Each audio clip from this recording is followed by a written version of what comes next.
Hello everyone, myself Shantanu Chaudhary. So today we will start off with balancing. So in the last lectures we have covered up with the dynamics of reciprocating systems like the kinetics of slider crank mechanisms. So today in this lecture, today we will cover up the balancing part. So let's start off. Why do we need to learn about balancing?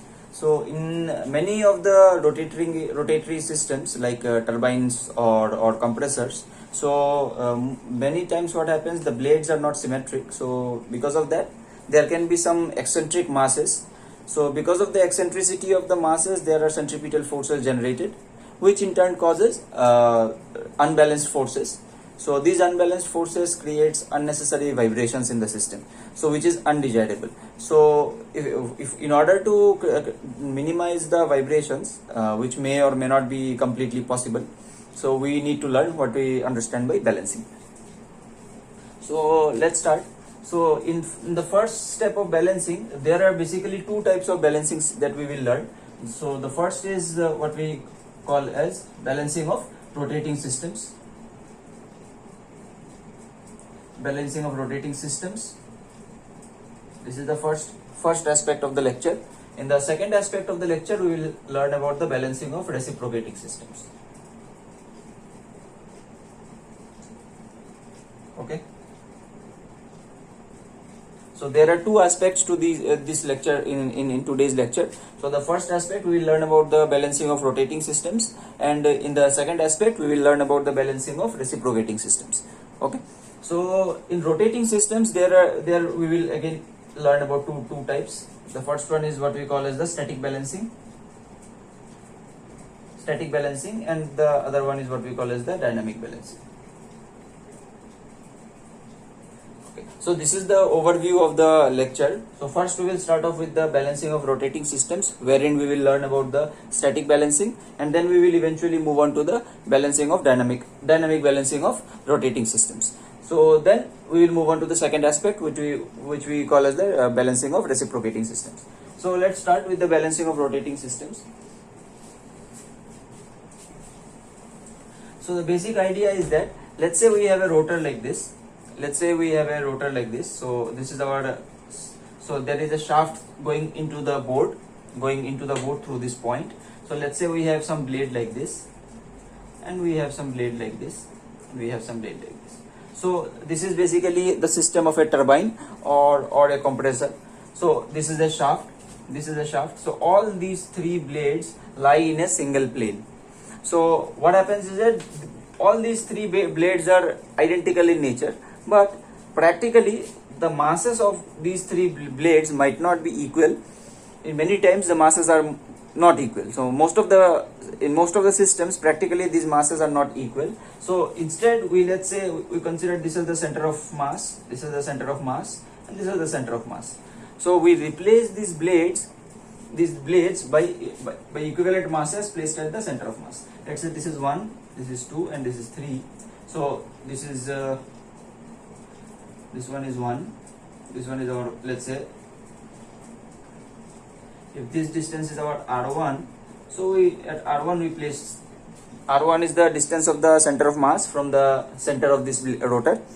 So we have placed a mass equal to the mass of the blade 1, which is equals to M1. We have placed at a distance of R1 from the center of the rotor. So this R1 is the center of mass of this blade. So what we have done is that we have replaced this blade by an equal mass placed at the center.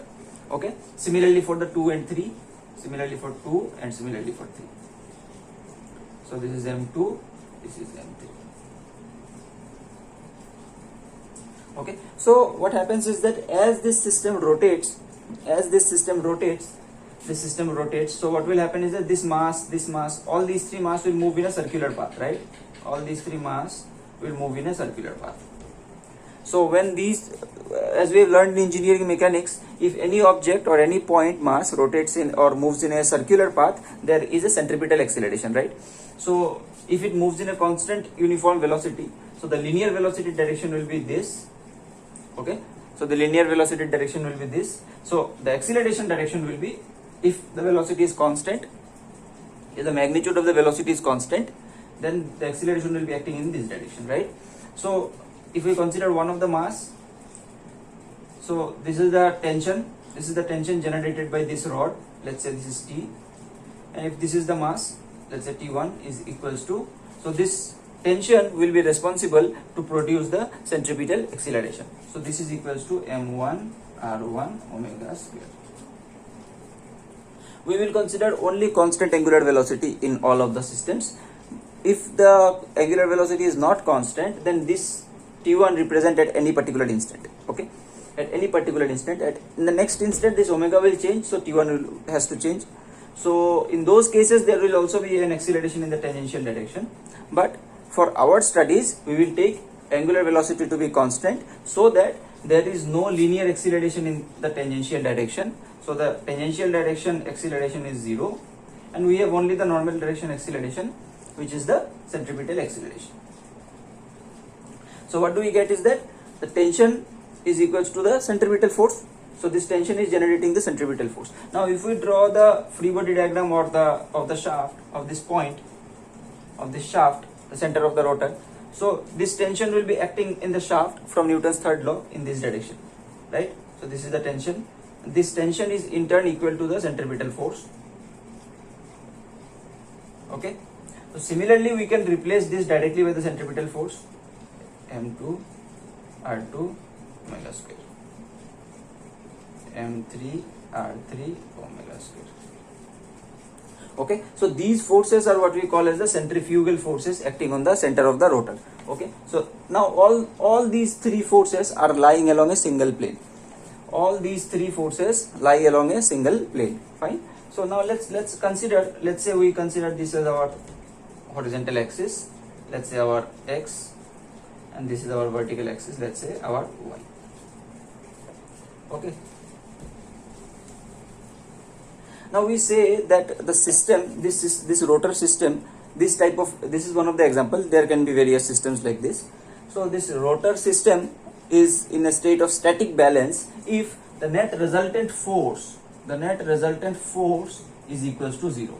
Okay, then we will say that this rotor system is in a state of static balance. So what do you mean by static balance? If the net resultant force acting on the rotor, that means the rotor is this one, the center, this part is called as the rotor. If the net resultant force acting on the rotor is 0, then we will call this system is in a state of static balance. Okay, so let's consider this as our angle theta 3, or rather let's say this is our angle theta 2, and this is our angle theta 3. This is our angle theta 3.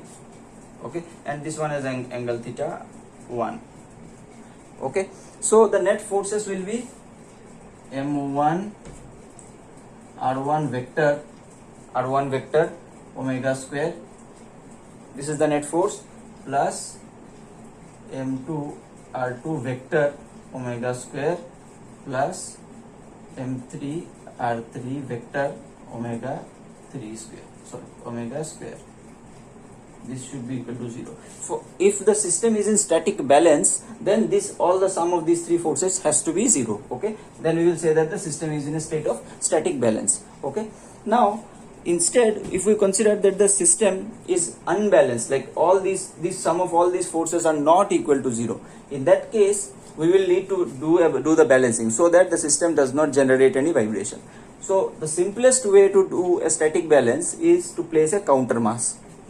So if we know a counter mass, let's say mc, if we choose this mass, we can choose the radial location and the angular orientation where this mass will be placed, so that the system is in a state of static balance. So let's say if we consider this as our counter mass, let's say this is our radial distance, let's say this is rc, and we are placing a counter mass like this mc. Okay, we are placing a counter mass like this. So this angle from center, so from this center to this angle we are considering theta c. Okay, theta c is the, now we are saying that by the usage of this counter mass, this whole system will be under a state of static balance. So in that case, if we are using a counter mass and balancing the system, in that case the equations will be this.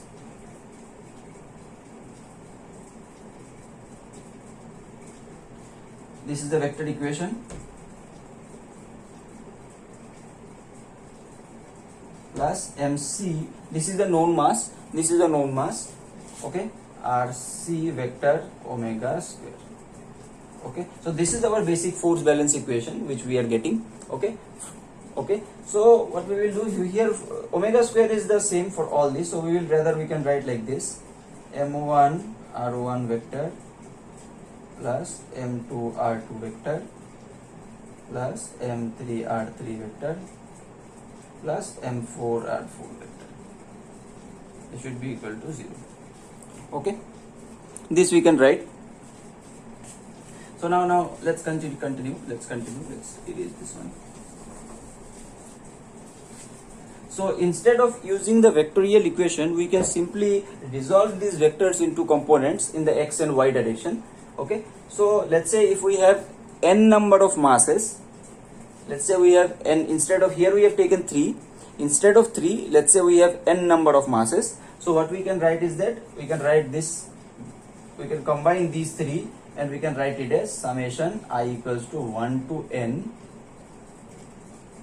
mi ri vector plus mc, or here rather c.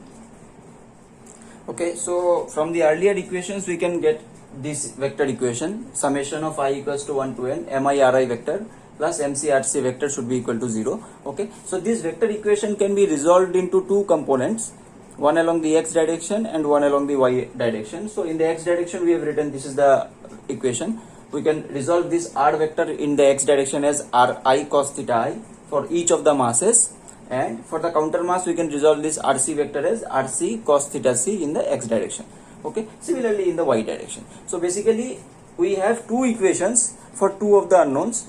So we know this mc, we know how much counter mass should we place. We are required to find out at what radial position should we place the counter mass and at what angular orientation relative to the our other masses we should place the counter mass, so that we can attain a complete static balance of the system. So for that reason, so we have two equations, and how to solve this? Simply we can solve this by, we can simply solve these equations. We can simply solve these equations.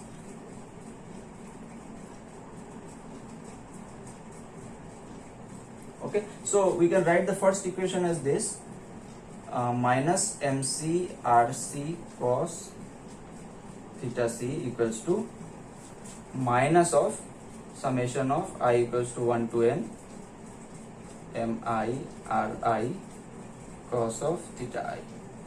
Okay, similarly from the second equation we can write as mc rc sin theta c is equals to minus of I equals to 1 to n mi ri sin theta I.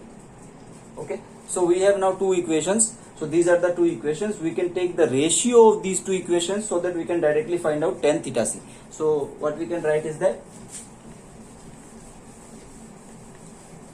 we can take the ratio, of these two equations and we can write it as tan theta c is equals to minus summation of mi ri sin theta I, okay, divided by minus summation of mi ri cos theta I. Okay, so please understand that we shouldn't cancel these two minuses. Okay, so these two minus in the numerator and denominator should not be cancelled, because after solution these minuses along with the numerical values of these numerator and denominator parts, we will find out the exact location of this tan theta c. Okay, so this will give, if the numerator and denominator both are negative, that means tan theta is negative in both numerator and denominator. That means sin theta is also negative, cos theta is also negative. That means tan theta is positive but sin and cosine are negative. That means from this we can find out that theta c should be in the third quadrant. Okay, instead if we get both of them as positive, let's say both numerator is positive and denominator is also positive, so this implies that we will get the angle theta c in the first quadrant. Okay, so if both numerator and denominator are negative, theta c will be in the third quadrant. If both numerator and denominator are positive, theta c will be in the first quadrant. So this is the difference. So we shouldn't be cancelling out this minus, okay, these two minuses, please remember that. Okay, from this we can find out what is our tan theta c, and from here we can find out what is theta c. We can find out simply tan inverse of the earlier expression. So from this we can find out what is theta c. This theta c we can substitute in either of these two equations. This theta c we can substitute in either of these two equations. Okay, MC is known, theta c we have already found out. So what is the radial coordinate of the balance, counterbalance? We can find it out from this equation. Okay, from any of these two equations. Okay, so that we can attain a complete static balance. Okay, so let's try to solve a gate problem. We will try to solve a gate problem.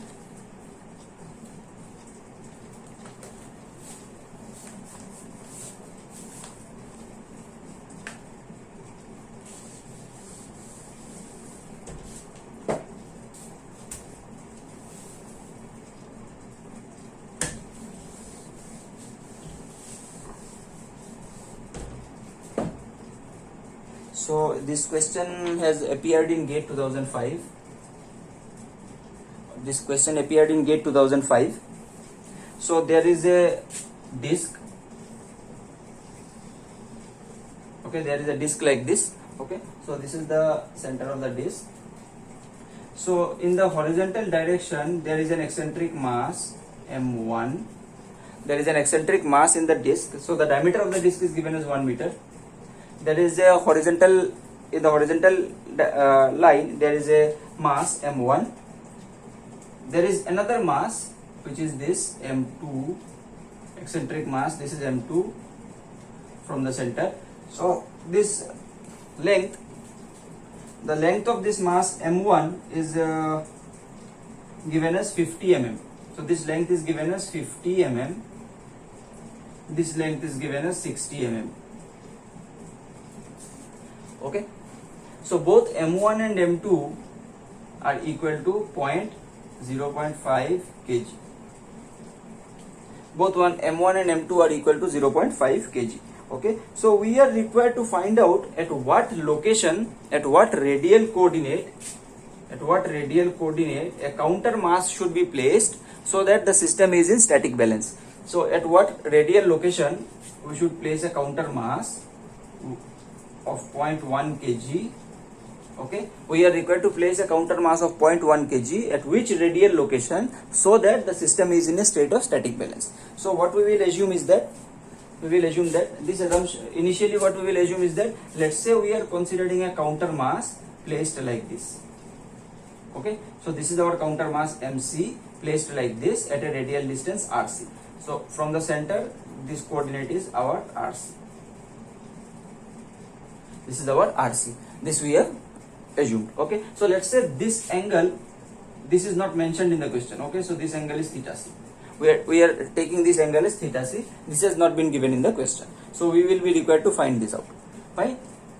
So now for static balance, what we know is that there should be force balances, right? Summation of all forces should be equal to 0. So what do we have? The equation has I equals to 1 to 2. There are two masses, so I equals to 1 to 2. Mi Ri cos theta I plus MC Rc cos theta c. This should be equal to 0. This we have found out. This equation we have found out. So let's substitute. So M1 is nothing but 0.5. Okay. So R1 is 50 mm, which is nothing but 0.05. Cos 0 is nothing but 1. Okay. So for the second case we have minus because this angle is more than 90 degrees. So this angle is given as 150 degree. This angle is given as 150 degree. Okay, this angle is given as 150 degree.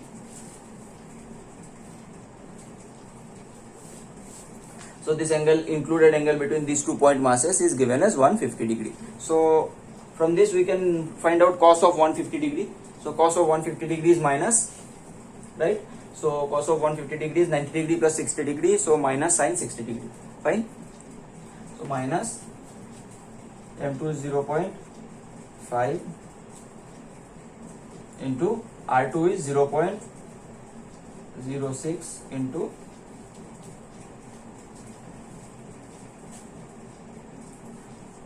root 3 by 2. Okay, so how root 3 by 2? This is cos of 150 degree, right? Cos of 150 degree. So cos 150 we can write it as 90 plus 60. Cos 90 degree is minus sin 60 degree. Okay, so this minus sin 60 degree. Okay,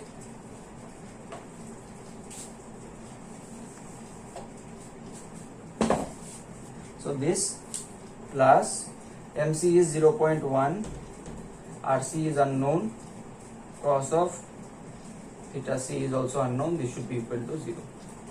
So we have taken this theta C. So instead of using the basic this derived equations, we can also use the geometry that the masses, because of these masses the centrifugal force will be in this direction, because of this mass the centrifugal force will be in this direction, and because of this mass centrifugal force in this direction. Then we can resolve in the x and y direction and do a balance to find out what is the RC and what is the theta C. Okay, so this is one of our equation. This is one of the equation for the x direction balance. Similarly, for the y direction balance, we have 0.5,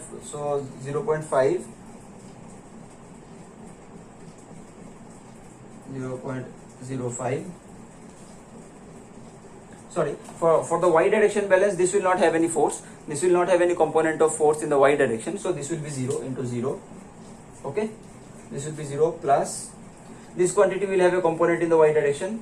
This quantity will have a component in the y direction, which is nothing but 0.5 into 0.06 into, so this angle is 60 degree.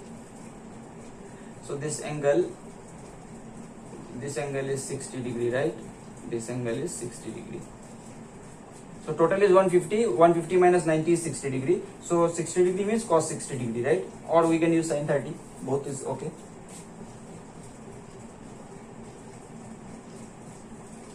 Okay, so we are resolving this force in the vertical direction, which is cos 60, and similarly this one is minus MCRC. Sine of theta C will be in the vertically downward direction, right? So sine of theta C, this should be equal to 0. Okay, so we have another equation as MC is nothing but 0.1, 0.1 RC sine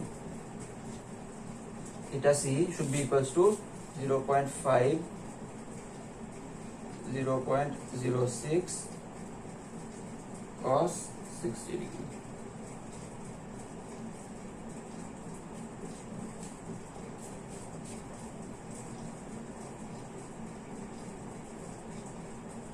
So this is our equation number 2. Okay, so this is our equation number 2. So from these two equations we can do a simple division. We can do a simple division to find out what is theta C, right?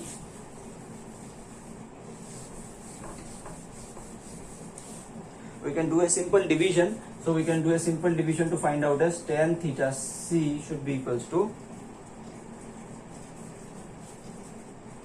this one, 0.015 divided by 0.000981. So this is theta C is equals to tan inverse of 15.29. Okay, so we get theta C as 86.258 degrees. Okay, so we are getting theta C as 86.258 degrees. Okay, once we know this theta C, we can find out the radial coordinate. Okay, we can find out the radial coordinate simply from this equation. We can simply substitute this theta C over here and find out the radial coordinate. We can simply from equation 2 we can find out this theta C. Substituting this theta C, we can find out as 0.015, which is this one, divided by 0.15 sine, sorry, 0.1 sine 86.258. So this will come out to be almost equal to 150 mm. Okay, so this is the solution to our problem. Fine. So now till now we have learned about the static balancing. Now let's move on to see what is dynamic balancing. Let's see what do we understand by dynamic balancing.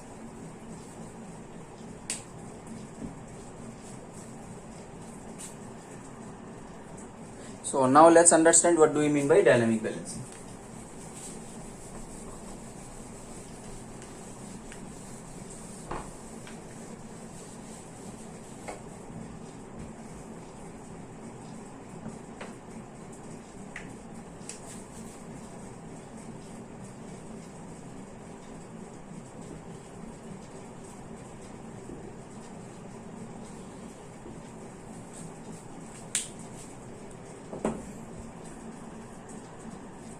So now let's understand what do we mean by dynamic balancing. So in static balancing we had all the masses lying in a single plane.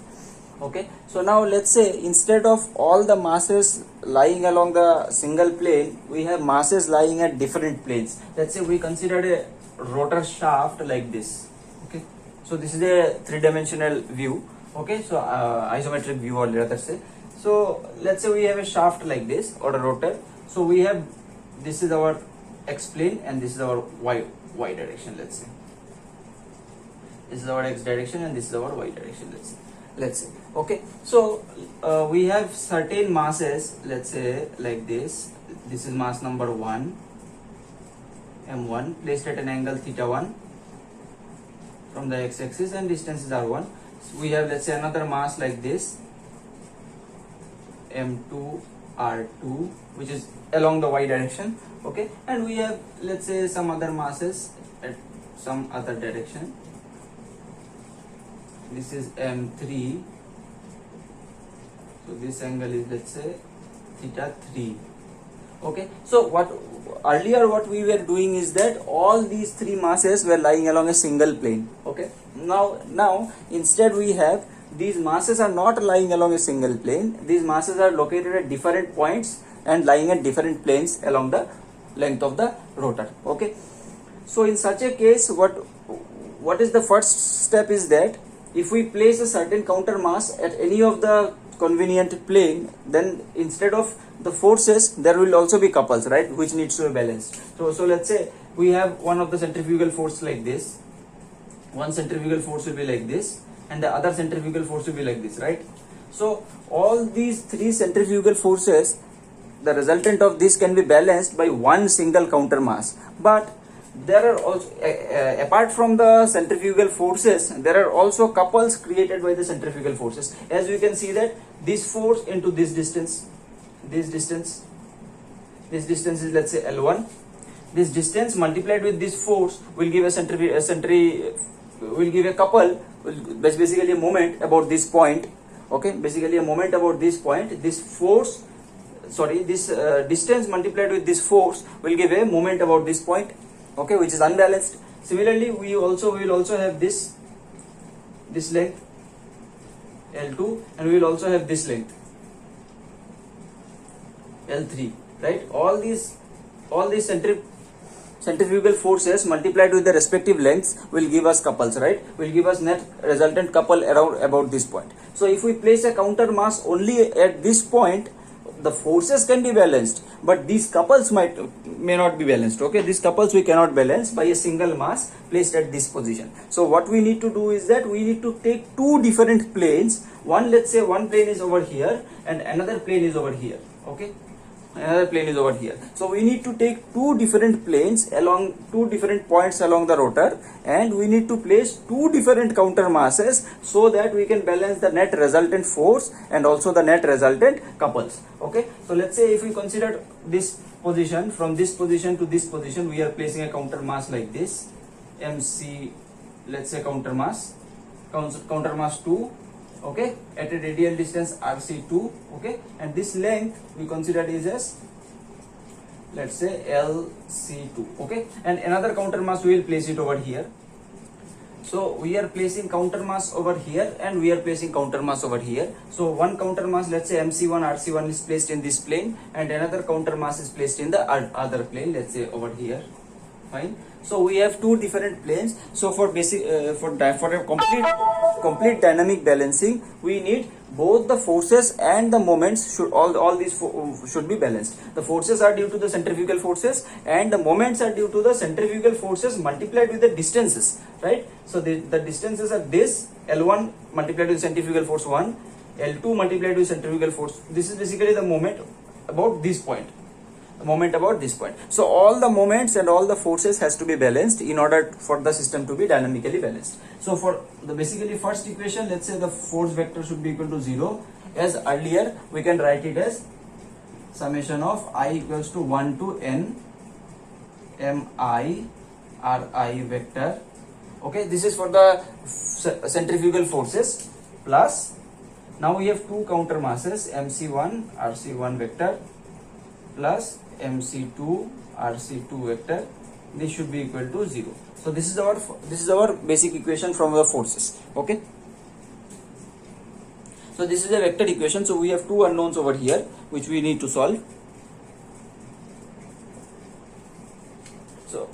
So we can get two equations from this which we need to solve. So this is our force equation. So what are the unknowns? So the unknowns are MC1, MC2 will be known and LC2 will also be known. LC2 is basically based on our convenience, where we are placing the two planes or the two counter masses. This is based on our convenience. So unknowns are RC1 radial distances and theta C1. Similarly RC2 and theta C2. So these are our unknowns. So we have four unknowns. Only two equations from this. We need another two equations. Those equations can be found from the moment balance. So if we write down, so now the moment about this point is centrifugal force, which is nothing but m1 r1 omega square, right? m1 r1 omega square. If we resolve it in the x direction, then we have m1 r1 omega square cos theta 1 multiplied with L1, right? Multiplied with L1. This is the centrifugal force. This is the moment due to this m1. Similarly, the moment due to the other force, this this.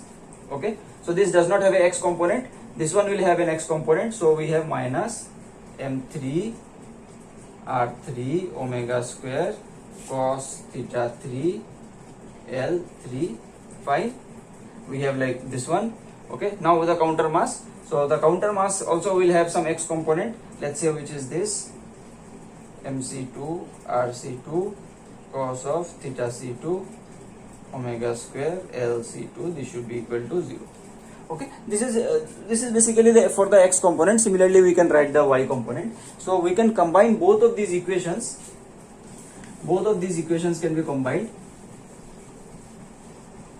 Both of these equations can be combined and we can cancel out this omega square. So what we can write is that summation of I equals to 1 to n mi ri vector li.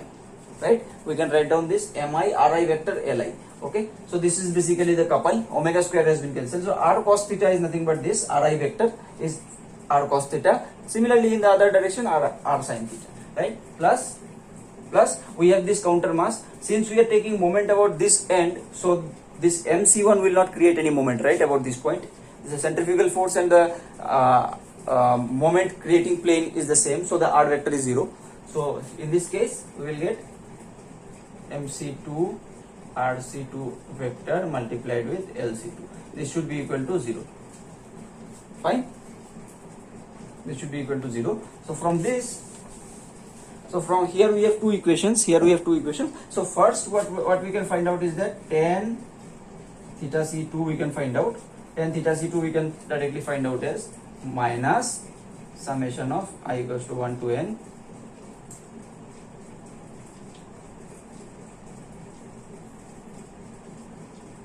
mi ri li sin theta I minus mi ri li cos theta I. So we need to use the moment equation first so that we can find out one of the unknowns from the counter mass 2. Once we know that counter mass, the expressions for RC2 and theta C2, okay, then we can substitute in the force equation to get RC1 and theta C1. Fine. So then tan theta C2 can be found out from this equation. Then we can find out RC2. Okay, RC2 can also be found out. Once we know tan theta C2 and RC2, we can substitute in the force equations to get theta C1 and RC1. Fine. So this thing has been cleared out, I hope. So this is clear. So how to do a dynamic balancing problem, we have already learned. We will try to solve few problems right now that has been asked in GATE. Okay. So let's try to solve one numerical that has been asked in GATE.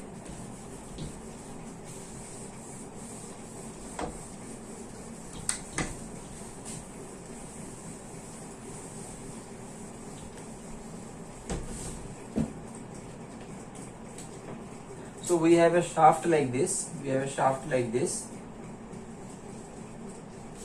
So this is from GATE 2016.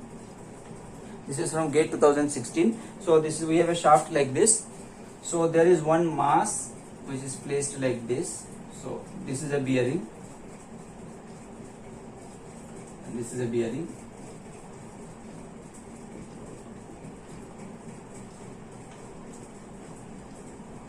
Okay. So these are two bearings. So we have a mass placed like this as M, eccentricity is E. So we have another mass like this as M1, eccentricity is E1. We have another mass like this. This is also M, eccentricity is E. Another mass like this, which is M1, eccentricity is E1. So this is given. So this distance is B.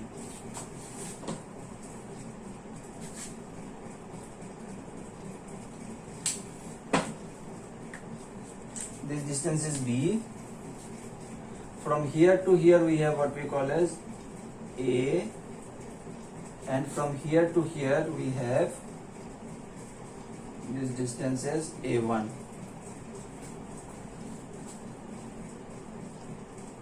Okay, so in the question it is given that M is equals to 1 kg.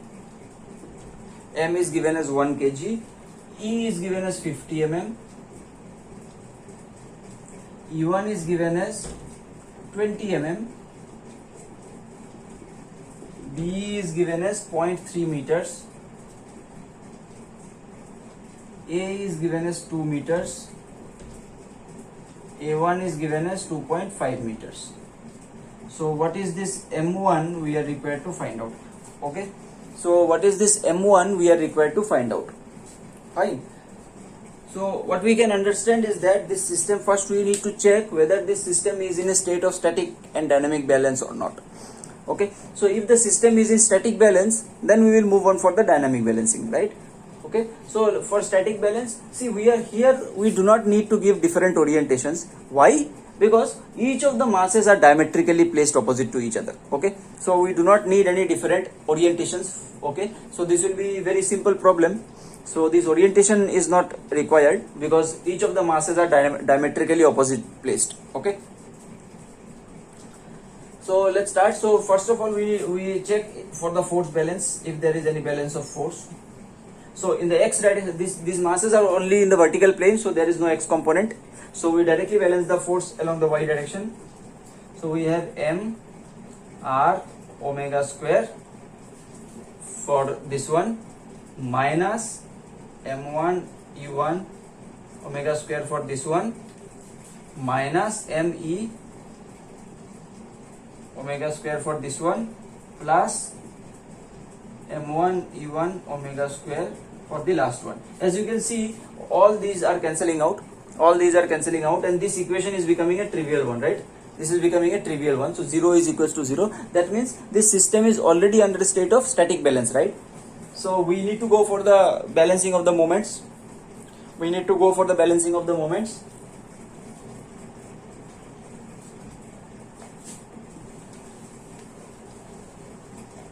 So if we try to balance the moments, that means summation of m vector m should be equal to 0. So we have a so this distance.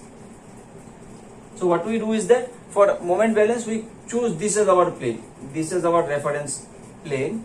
Okay. So if this is our reference plane, so this force, centrifugal force multiplied with this distance will create a moment about this plane. This centrifugal force multiplied with this distance will create a moment, and also this one will also create a moment. So we have basically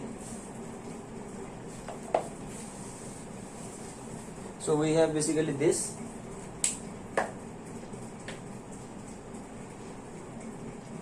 So we basically have this. So let's consider this counterclockwise moment, this moment as a positive one. So what we have is that m r, omega square is not required. So we have m e b square.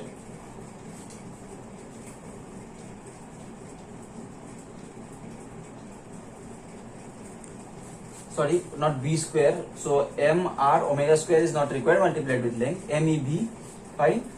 Then we have minus, because this is in the opposite direction, this distance, m e a plus b. Okay, so this a plus b multiplied with this m into e into omega square, right? This is the centrifugal force in this direction. This is m e omega square multiplied with a plus b, right? A plus b. So this is the centrifugal force. Also again we have for the last one m1 e1 and we have a1. This should be equal to 0, right? So what we can see is that MEB will be cancelled. So we have m e a is equals to m1 e1 a1. So m1 is equals to m multiplied with a into e divided by a1 e1. So what we are getting for this m1 as m1 equals to m is given in the question. M is given as 1 kg, A is 2 meters, E is given as 50 mm, A1 is 2.5, and E1 is 20 mm.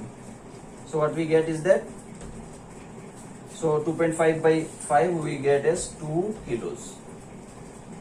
Okay, so 2 kg is the solution to the problem. I hope this problem has been cleared. We will try to solve another problem. From gate. Let's erase this. Let's erase this.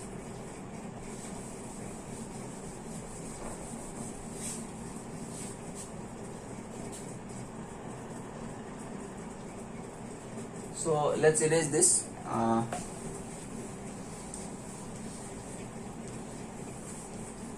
So we will try to solve another problem from GATE 2017.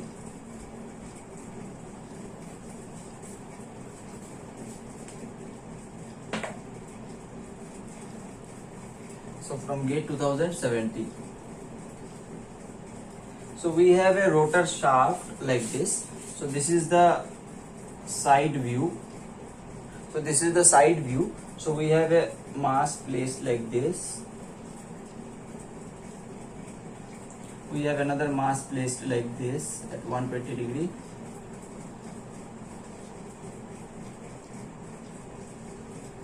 We have another mass placed like this. So this is M1, M2 and M3. Okay, so there is a shaft like this which is going into the board, and we have 3 masses placed like this. So this angle is 120 degree. This angle is also 120 degree. Fine.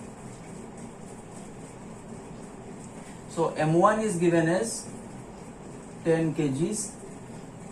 M1 is given as 10 kgs. M2 is given as 5 kgs. M3 is given as 2.5 kgs. This distance is 0.1 meter. This is 0.2 meter, and this is 0.4 meter. Okay, so this is the side view. If we look from this side, the shaft looks something like this. This is the bearing. This is the bearing. So we have this masses like this, and we have other masses like this.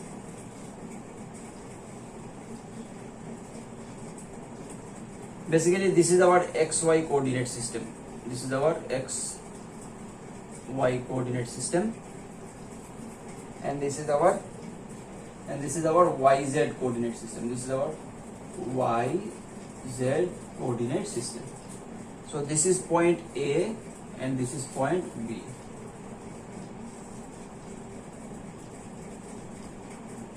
This is 0.1 meter and this is also 0.1 meter.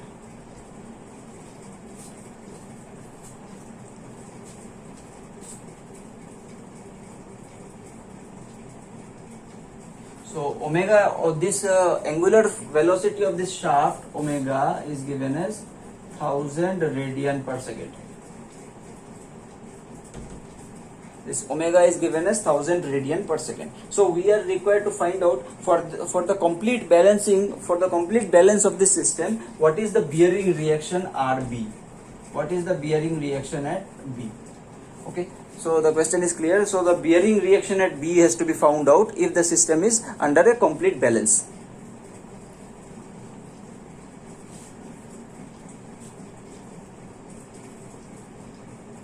So what do we need to do? As we can see from this diagram, what we can do is that we can resolve the forces along the horizontal and vertical direction, and we can see if there is any unbalance. If there is any unbalance, then this will be taken into account by the reaction at B. Okay. If the system is unbalanced, there will be reactions at B. If the system is completely balanced, the reaction at B will be 0. This we need to find out whether this system is in complete balance or not. This we need to find out first. So what we will do is that we will do a force balance, simple force balance in the x and y direction. So simple force balance in the x direction is this.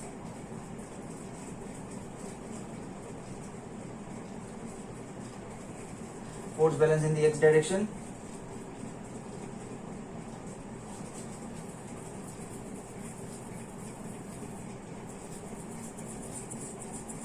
So in the x direction we have this M1 R1 fine minus M2 R2 cos, this angle is 60 degrees, right? So this is 60 degrees. So M2 R2 cos 60 degrees minus M3 R3 again cos 60 degree. Okay, so these forces, apart from these forces, what else do we have? Apart from these forces, we have the bearing reactions, right? So this is the shaft, this is the shaft, this is the shaft. So let's say if this is the point A, this is the point A, so there has to be some X reaction like this, right? There has to be some X force. If there is any unbalance, there will be some X force over here in this point A, and in the other side there will be some force also in the X direction, which will be B. So we are taking this RAX plus RBX. This should be equal to 0. Substituting the values, and if we solve, we will get this equation.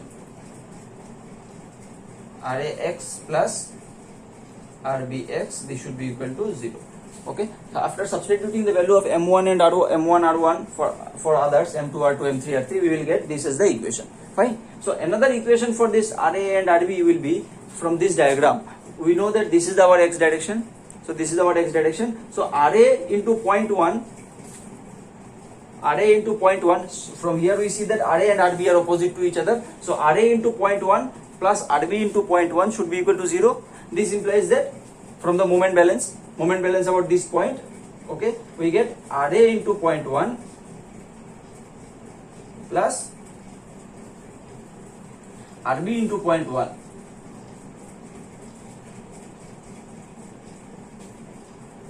This should be equal to 0. So from these two equations, what do we find out? We find out that RAX and RBX both are 0. That means there is no horizontal, there is no X component of the reactions Okay, there is no x component of the reactions at both A and B. At both A and B, we do not have any x component of the reactions. Fine, this we have found out. Now let's try to find out if we have any y direction reactions. That we also need to find out.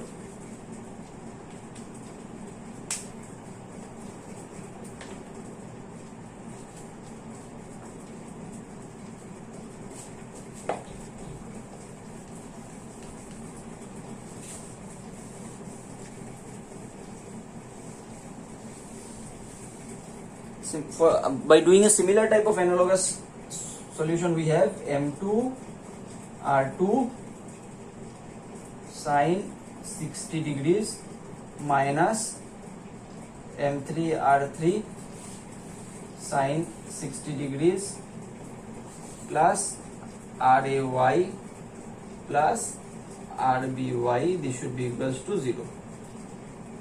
Okay. So here also by substituting the other values, we get this RAY plus RBY should be equal to 0 from the force equation. Okay, and again from this diagram, we have RAY now along in this direction and RBY should be along in this direction. Okay, this is the RAY from this equation, RAY, and RBY will be in this direction. Okay. Or the reverse is also possible, that means A acting in this direction, B acting in this direction. Both are equally valid. But from the moment balance about this, we see that RAY and RBY should be equal in magnitude. From this implies we will get that RAY is also equals to RBY equals to 0. Okay, so the resultant, this implies that the net reactions at the bearings are 0. So that this implies that the system is already under static balance. So the reaction forces at A and B will be 0. Okay, so in the question we were required to find out what is the bearing reaction. So in the y direction RBY is 0 and in the x direction also RBX is 0. So the net resultant reaction at this bearing B is 0. Okay, so this is the solution to our problem. Net resultant RB is equals to 0. This is the solution to our problem. Okay. So please try to solve more problems on balancing of dynamic systems, the dynamic balancing. Okay. We will move on to the next aspect of the lecture, which is the balancing of reciprocating masses. Okay.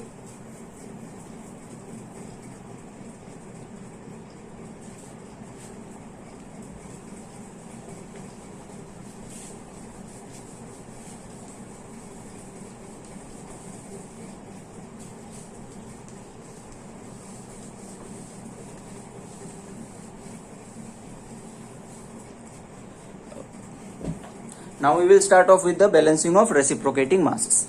Fine.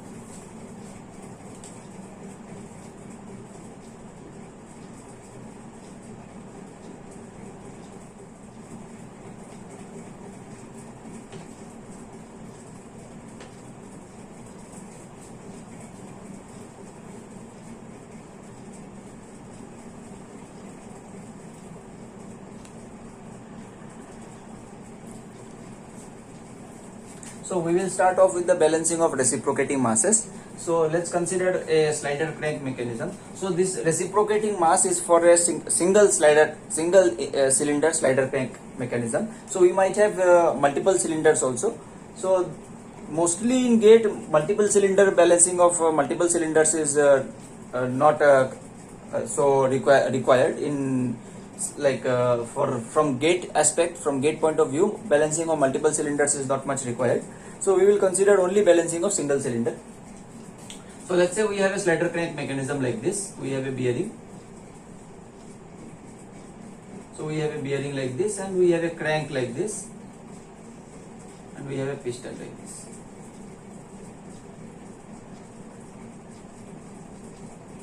Okay, so our sign conventions will be the same as earlier in the last lecture, whatever we have learned. So this is our angle, let's say this is our angular velocity omega. If the crank rotates in this direction, the piston will be moving in this direction, right? The piston will be moving in this direction. So the inertia force will be acting in this direction, right? The inertia force will be acting in this direction. Let's say the mass of the piston is MP. Mass of the piston is MP. Okay, so this piston will be like this. confined.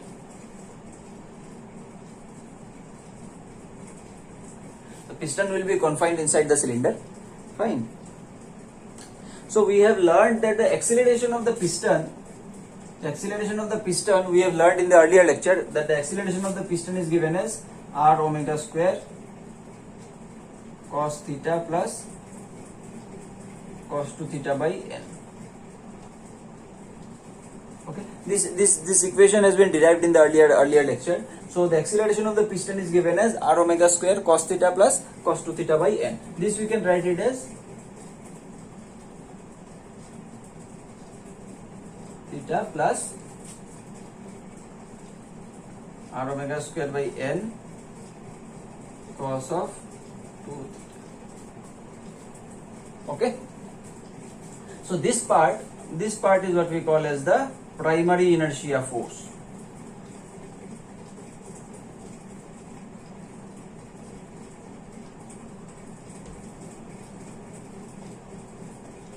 Okay, so this part is what we call as the primary inertia force.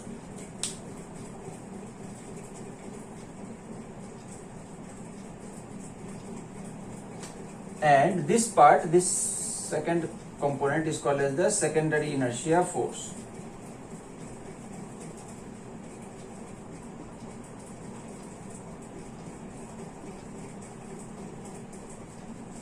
Okay, so this part is called as the secondary inertia force. So as you can see that this quantity n, this quantity is very large than 1, right? This quantity will be quite larger than 1, and this cos 2 theta will in general be smaller than 1. So the product of these two terms will make the magnitude of this second quantity much more smaller as compared to this one.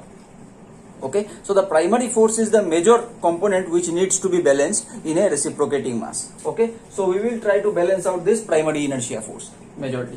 So this secondary inertia force is very less and it can be neglected sometimes. So we will majorly focus on the balancing of the primary inertia force. Okay, so now let's say if the angular velocity is in this direction, so the piston has to move in this direction.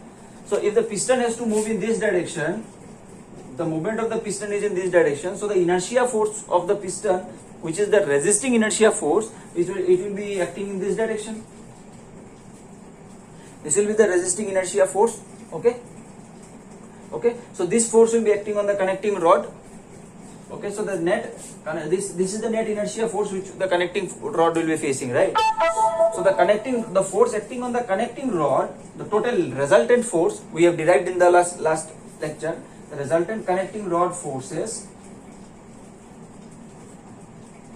will be something like this, right?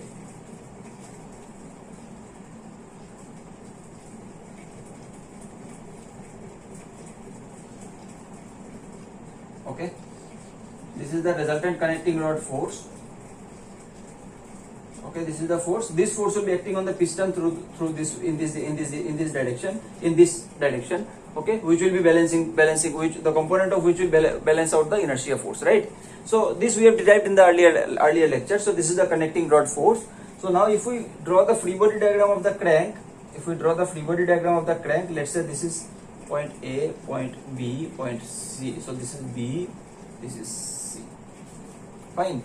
So if we draw the free body diagram of the crank, we see that now this connecting rod force will be acting on the crank in this direction.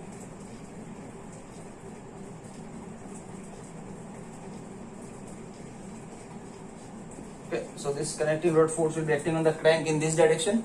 This we have derived. Fc sine of theta plus beta will be the turning moment. So the component of Fc, we will have two components. Okay, one will be like this and one will be like this. So the component perpendicular to the crank will create the turning moment, and the component parallel will create the bearing thrust force. Okay, so this is the bearing point. This is the location where the frame is located. So we will have from this frame, since it is hinged over here, so the bearing will apply a reaction force like this, which will be equal to the Fc only. Okay, now this equal and opposite forces will create the turning moment. Fine.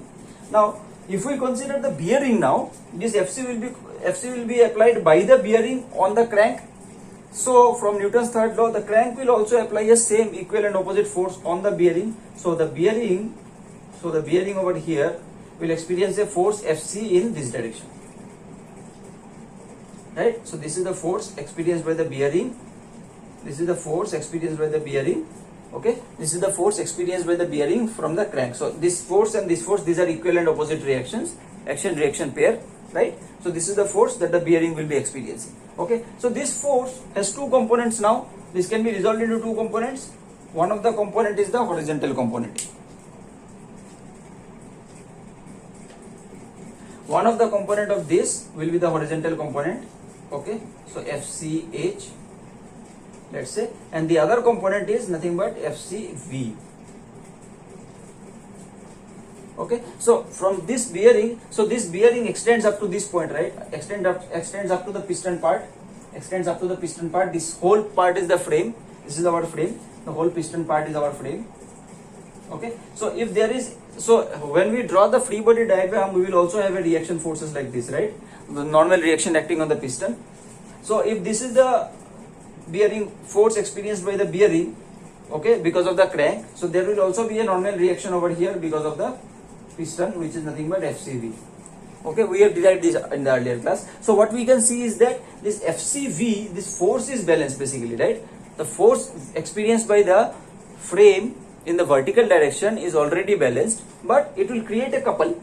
It will create a couple, this FCV multiplied with the distance, okay, a variable magnitude couple, okay, based on wherever is the location of the piston. This will create a couple, right? This FCV, this will create a couple.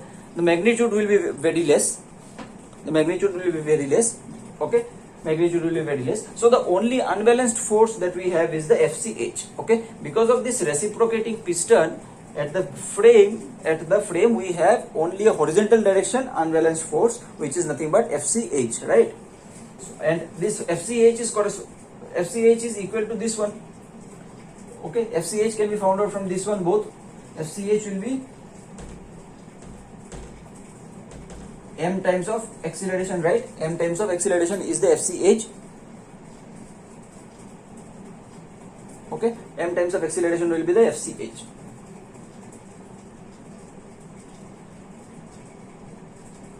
Okay, so we will be trying to balance only the primary inertia force. Secondary force will be very much less and negligible because this n is large. So let's see what happens now.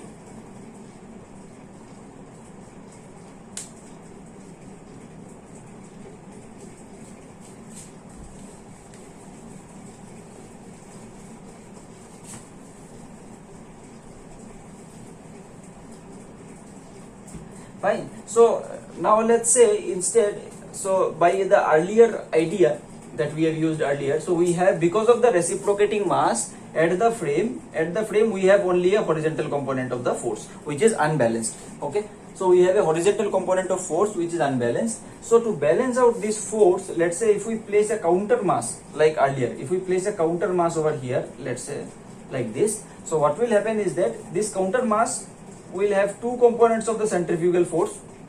This counter mass is, let's say, capital B placed at a radial distance of small b. Okay, so this length is small b and mass is capital B. Fine. Now this, if this angle is theta, this angle will also be theta. So the component of this in the horizontal direction will balance out the FCH, right? The component of this will balance out the FCH. So the primary force of FCH is mr omega square cos theta, right? M is the mass of the piston, mpr omega square cos theta. Okay, so this is the primary force in the, so FCH is this primary force, primary balancing we are doing. So FCH is mpr omega square cos theta. R is the crank length. R is the crank length, we know that. Fine. Okay, so this component of this will be in the horizontal direction, will be b omega square cos theta. Capital B small b omega square cos theta. This will be the component of this counterbalance which will be acting in this direction, right? Which will be acting in this direction. Fine. So the horizontal forces are now balanced, but the component of this counter mass will also have a component in the vertical direction, right? The component of this will be in the vertical direction is mr omega square sine of theta. Now what we see is that earlier without the counter mass we had a unbalanced force in the x direction. Now with the help of this counter mass, we have an unbalanced force in the vertical direction, and this unbalanced force will become maximum when theta becomes 90 degree. That means when the crank reaches a vertical direction, this unbalanced force will become maximum. So at any other location there the value will be there, but it will be somewhat lesser. So what we see is that we have merely, by placing a counter mass, we have just changed the direction of the unbalanced force. Earlier it was in the horizontal direction, now we have in the vertical direction. So we did not gain anything by placing a counter mass. Okay, so that's why this is one of the major reason. So what we do is that we cannot completely balance the unbalanced force due to the reciprocating masses. So what we do is that we do a compromise. That means some fraction of this unbalanced force, because of the reciprocating mass, some fraction of this unbalanced force of the reciprocating mass will be balanced by placing a counter mass over here. Okay, the other portions, so that this vertical force does not become too high. Okay, so we are making a compromise. Basically we are making a compromise so that we are placing a counter mass in such a way that it is a fraction of this mass which will balance out the horizontal unbalance, and it will create a minimum vertical unbalance. Okay,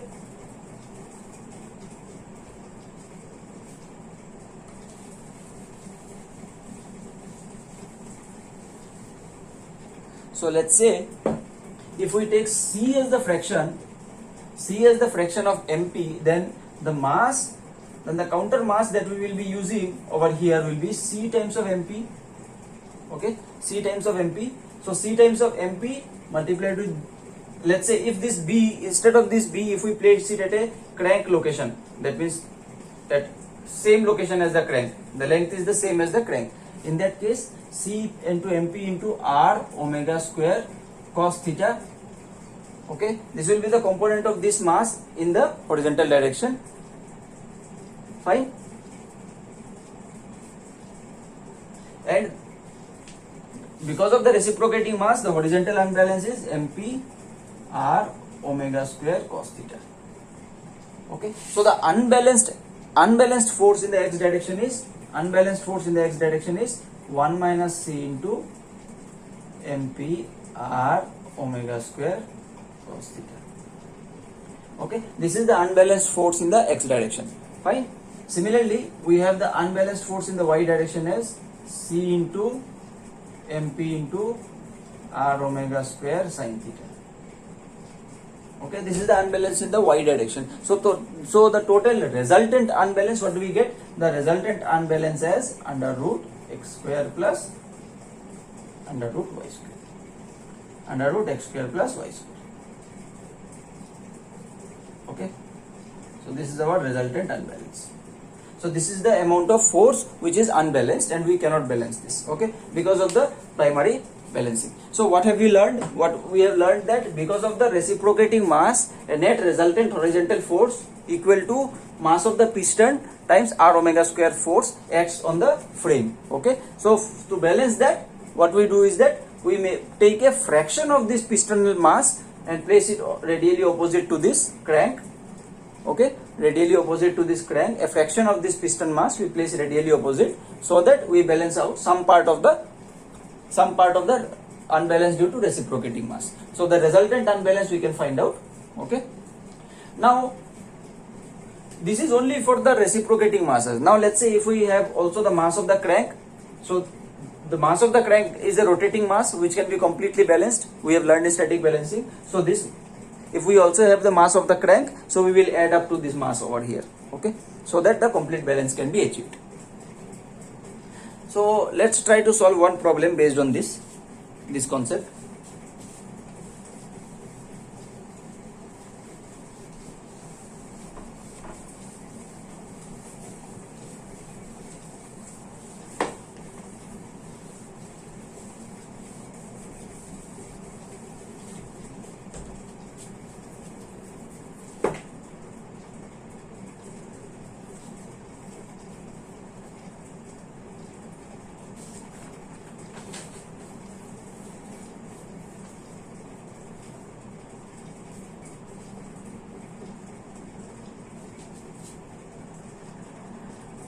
So now let's try to solve one problem based on the balancing of reciprocating masses. So we have a slider crank mechanism now.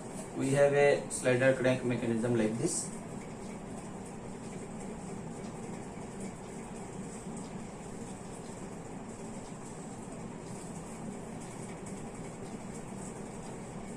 We have a slider crank mechanism. So we are placing some. Okay. So this is the diagram. So we will take the mass of the piston is given. Mass of the piston is given as 60 kgs. The angular rotation is given as 60 rpm.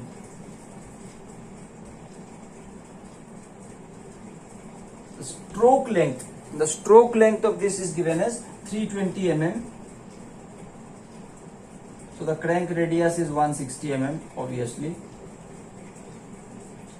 Mass of the crank, this mass of the crank concentrated at this point, okay, this is given. Mass of the crank concentrated at crank pin is given as 40 kg. So we are required to balance 2/3 of this reciprocating mass. Okay, so this is given in the question that we are required to balance 2/3 of the reciprocating mass. 2/3 of the reciprocating mass needs to be balanced. Okay, so what counter mass? So what counter mass should be placed? What is the value of this counter mass that we will place at a location of 350 mm? Okay, at a location of 350 mm, what counter mass should be placed? Okay, so that this 2/3 of this reciprocating masses and complete balancing of the rotating masses is achieved. Fine, this is one of the part.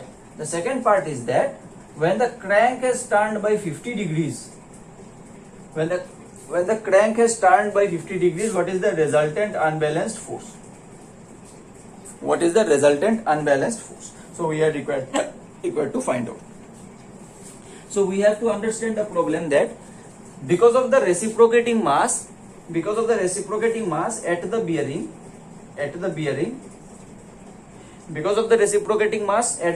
there is only one horizontal component, which is the primary inertia force. There is only the horizontal component because of the reciprocating mass. Fine. Now we have also some rotating mass. Which has a force like this, rotating mass. Okay, mr omega square. Fine, mr omega square. So this mr omega square will have two components, one along this direction and one along this direction. Fine. So if we are placing a counter mass like this, counter mass at some location B times omega square, fine, this should completely balance this rotating mass, plus some part of the reciprocating force has also needs to be balanced. How much part? That is the fraction of this. So 2/3 times of C times of MP B omega square. Okay, so this is the net force. So what do we get is that the net mass, counter mass, is equals to net counter mass times B omega square. Fine, this is the net centripetal force. Okay, net centripetal force. Fine, this should be equals to, this should balance out the mass of the piston, C times the mass of the piston, plus mass of the rotating part, C times the mass of the piston plus mass of the rotating part, into R times omega square. From this we find out that M should be equals to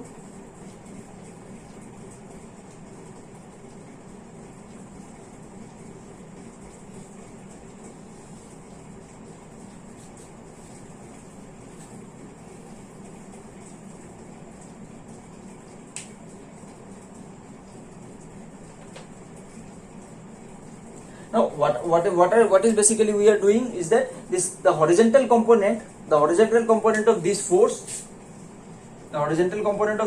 will be counter mass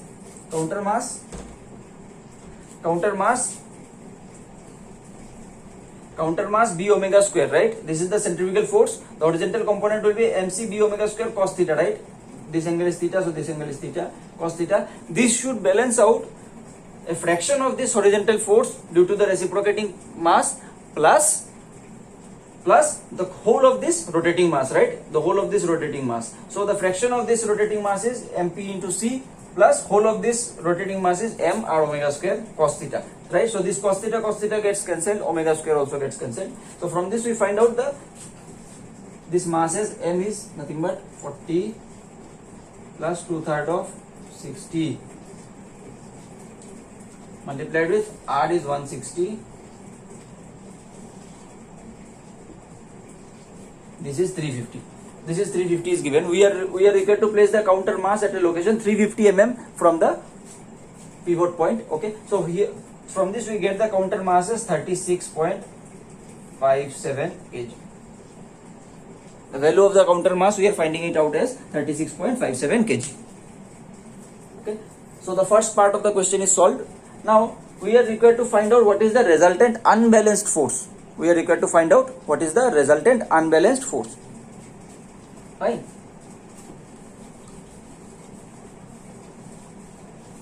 So we see that the resultant unbalanced force. So what is the net resultant unbalanced force in the horizontal direction? Let's say capital X. What is that? We have completely balanced the rotating mass. Okay, the completely balanced the rotating mass. The component of the rotating mass in the horizontal direction has been completely balanced, and a fraction of the unbalanced due to reciprocating mass has been balanced. So whatever remains is 1 minus c into mass of piston times r omega square, okay, is the horizontal unbalance cos theta. So theta is given when the theta is 50 degree is given. So by solving this we get, substituting the values, we get, so this is 1/3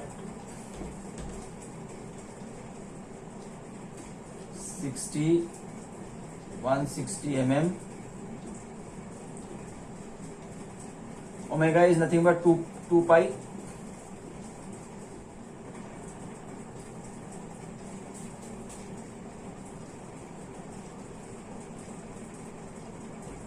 By solving this we will get it as 81.204 Newton. This is the net horizontal unbalance. Okay, this is the net horizontal unbalance. Now we need to find out what is the vertical unbalance. So in the vertical direction, what do we have?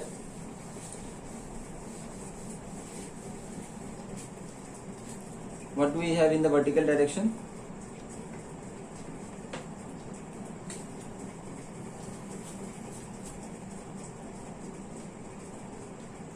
In the vertical direction, so because of the reciprocating mass, we do not have any vertical unbalance, right? We have only horizontal unbalance. But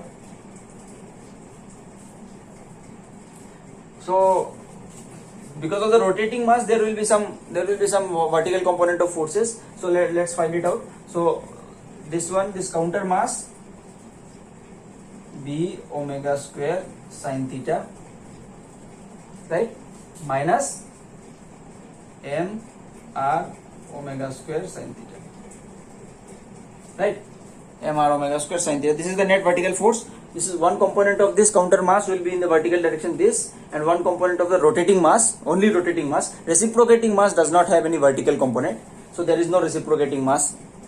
Okay, because of the reciprocating mass, there is no vertical component of unbalanced force.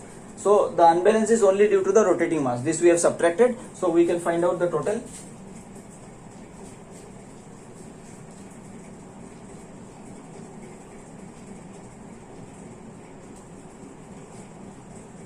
So we can find out the total as 193.54 Newton. Okay, after substituting the values, we will get this as 193.54 Newton. So the resultant unbalance is R equals to under root 193.54 square plus 81.204 square. Okay, solving this we get 209.9 Newton. Okay, so this solves our problem. So today we have learned about the balancing of rotating masses. In balancing of rotating masses, we have learned about the static balancing. So for static balancing, we need to place a counter mass at a radial location. So we need to find out the force. We need to do a force balance to find out what is the location and what is the orientation of the counter mass that we need to place in a single plane. This we have learned. Then we have learned about the dynamic balancing. In dynamic balancing, we need to choose two different planes so that we can simultaneously balance the unbalanced forces as well as unbalanced moments. Okay, so these two counter masses has to be placed in two different planes. So we have unknowns as the radial locations, the angular orientations. Okay, and the locations of between these two planes will already be preferred. Fine. In the next aspect of the lecture, we have learned about the balancing of reciprocating masses. So we have seen that the reciprocating mass has two types of unbalances. One is the primary inertia force and the other is the secondary inertia force. So the primary inertia force acts on the bearing in the horizontal component only. Okay, so this horizontal component cannot be balanced perfectly. So we place a counter mass which balances only a fraction of the reciprocating mass. Okay, so after placing a counter mass, we can find out the resultant unbalanced force also. This we have also learned in today's lecture. So with this, I would like to end today's lecture. Okay, thank you.